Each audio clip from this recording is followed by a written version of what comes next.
ఏంటి మొత్తానికి good evening. ఏంటి మొత్తానికి పంపకాల విషయంలో ఇద్దరు కూర్చొని మాట్లాడుకొని సమస్యల పరిష్కారం కోసం అడుగులు వేస్తూ ఉంటున్నారు. ఇప్పుడే రేవంత్ రెడ్డి గారు కూడా లేఖ రాశారు.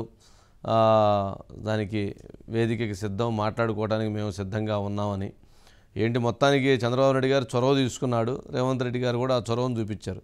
కానీ ఇక్కడ ఒకటి ఉంది, మొన్న చంద్రబాబు నాయుడు గారు ప్రమాణ స్వీకారం సందర్భంగా రేవంత్ రెడ్డి గారిని పిలుస్తారా, ముఖ్యమంత్రి గారిని పిలవరా అనేటువంటి ఒక చర్చ జరిగింది.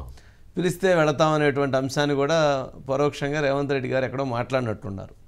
కానీ అక్కడ ఆ రోజు మోదీ గారు, అదేవిధంగా భారతీయ జనతా పార్టీ ఎన్డీఏ మొత్తం ఉన్నారు. రేవంత్ రెడ్డి గారిని పిలిస్తే మళ్ళీ కాంగ్రెస్ ఫ్లేవర్ వచ్చింది.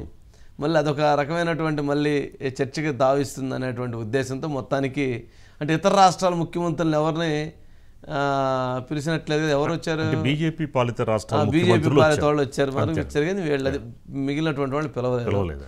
సరే ఏదైనా కానీ కొంచెం ఇది ఉంది. కానీ ఇక్కడ ఇట్లా దీంతో కొంచెం స్పీడ్గానే ముందుకెళ్ళిద్ది అనుకుంటున్నాం. చూద్దాం ఏంటి అనిల్, ఏం జరగబోతుంది?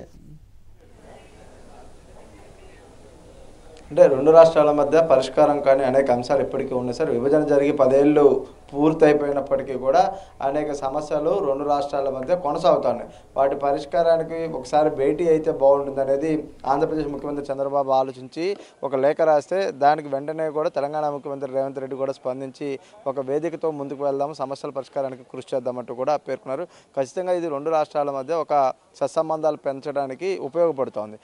ఇద్దరు గతంలో అంటే రాజకీయంగా పనిచేసినప్పటికీ రెండు రాష్ట్రాలకు ఇప్పుడు పరిపాలనా నాయకులుగా ఉన్నారు. తెలంగాణకి ఆంధ్రప్రదేశ్కి ఇరువురుగా ఎవరి ప్రాంతాన్ని వాళ్ళని పరిపాలిస్తూ ముందుకు వెళ్తున్నారు. అయితే ముఖ్యమంత్రి హోదాలో జరిగే ఈ భేటీ విషయంలో పరిపాలనా పరంగా రెండు రాష్ట్రాల భవిష్యత్తు, రెండు రాష్ట్రాల ప్రయోజనాల దృష్ట్యా కొన్ని కీలక నిర్ణయాలు, కొన్ని కీలక అంశాలపై చర్చించే అవకాశం కనిపిస్తూ ఉంది. ఖచ్చితంగా దాని అనుగుణంగా ముందుకు వెళ్ళే ఆలోచనలు కనిపిస్తూ ఉన్నాయి. ఈ భేటీలు చర్చల ద్వారానే అనేక సమస్యలు పరిష్కారం మనం చూసాం. కానీ ఇవాళకి 10 ఏళ్ల కాలంగా ఆంధ్రప్రదేశ్లో ఏర్పడ్డ ప్రభుత్వాలు, తెలంగాణలో మొన్నటి వరకు ఉన్న ప్రభుత్వాల మధ్య అంటే బంధాలు, అనుబంధాలు అనేక కోణాల్లో కొనసాగిన సమస్యల పరిష్కారం కానీ ఈరోజు రెండు రాష్ట్రాల మధ్య కొన్ని సమస్యలను పరిష్కరించుకోవాలన్న ఆలోచన రావడం అందరూ కూడా అభినందిస్తూ ఉన్నారు. ఎందుకంటే ఇది ప్రజలకు సంబంధించిన అంశం, ప్రజల జీవితాలతో ముడిపడిన అంశం కాబట్టి ఉద్యోగస్తుల విభజన దగ్గర నుంచి ఆస్తుల పంపకాల వరకు అనేక విషయాలలో ఉన్నాయి. దాదాపు 60 నుంచి 70 అంశాలు పెండింగ్లో ఉన్నాయి. వీటన్నిటిని క్లియర్ చేసుకోవడానికి ఒక వేదికనైతే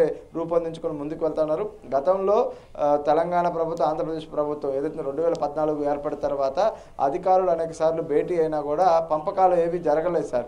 ఎందుకంటే ఆస్తుల పంపకాలకు సంబంధించి అనేక అడ్డంకులు ఏర్పడ్డాయి.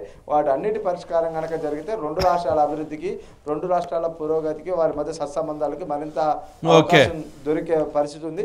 ముఖ్యమంత్రి చంద్రబాబు ఆంధ్రప్రదేశ్ నుంచి ఒక అడుగు ముందుకు వేశారు. తెలంగాణ నుంచి కూడా రేవంత్ రెడ్డి గారు ముఖ్యమంత్రి ఆయన మరో అడుగు ముందుకు వేసి సమస్యల పరిష్కారానికి ఒక వేదికను సిద్ధం చేసుకున్నారు. హైదరాబాద్ వేదికగానే ఈ భేటీ ఉండే అవకాశాలు కనిపిస్తా ఉన్నాయి.